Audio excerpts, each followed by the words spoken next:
அண்மை செய்தி. கோவையில் கல்லூரி மாணவி கூட்டு பாலியல் வன்கொடுமை செய்யப்பட்ட விவகாரம் தொடர்பாக எதிர்க்கட்சித் தலைவர் இபிஎஸ் கண்டனம் தெரிவித்திருக்கிறார். மேலும் விவரங்களோடு இணைகிறார் செய்தியாளர் லதா. வணக்கம் லதா, விவரங்கள்.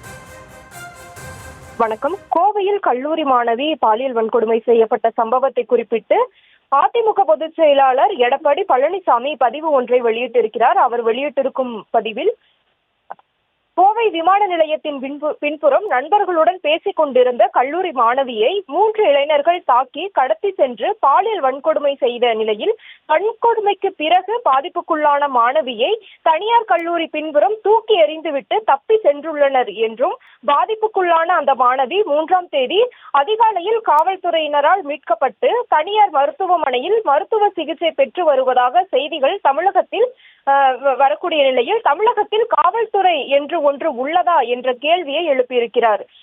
மேலும் பெண்கள் பாதுகாப்பை குழி தோண்டி புதைத்துவிட்டு திமுக அரசுக்கு எனது கடும் கண்டனம் என்றும் குறிப்பிட்டிருக்கிறார். மேலும் அதிமுக ஆட்சியில் இந்தியாவிலேயே பெண்கள் பாதுகாப்பாக வாழ தகுந்த மாநிலங்களில் முதன்மை மாநிலமாக தமிழ்நாடு விளங்கியது என்றும், குறிப்பாக தன்னுடைய தலைமையிலான இபிஎஸ் தலைமையிலான ஆட்சியில் இந்தியாவிலேயே பெண்கள் பாதுகாப்பாக வாழ தகுந்த மாநிலங்களில் தமிழ்நாடு முதலிடமும், பெருநகரங்களில் சென்னை முதலிடமும், நகரங்களில் கோயமுத்தூரும் தொடர்ந்து இடம்பெற்று வந்தன என்றும், அம்மாவினுடைய அரசின் ஆட்சியில் பெண்கள் பாதுகாப்பு 100% உறுதி செய்யப்பட்டிருந்தது என்றும் குறிப்பிட்டிருக்கிறார். ஆனால் திமுக அரசு பெண்களை பாதுகாக்கும் என்று நம்ப வேண்டாம் என்று சில மாதங்களுக்கு முன்பு அதிமுக சார்பில் கண்களில் பெப்பர் ஸ்ப்ரே அடிக்கும் கருவி, டார்ச் உள்ளிட்ட பாதுகாப்பு பொருட்கள் அடங்கிய பெட்டகத்தை பெண்களுக்கு வழங்கும் நிகழ்ச்சியை நான் சென்னையில் அதிமுக அலுவலகத்தில் தொடங்கி வைத்தேன் என்றும், தொடர்ந்து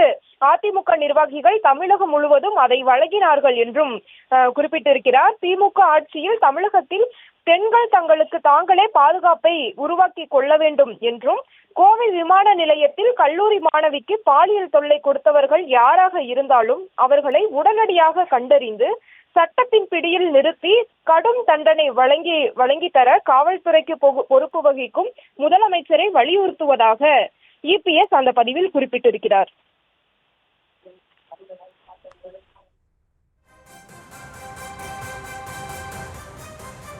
விவரங்களுக்கு நன்றி லதா.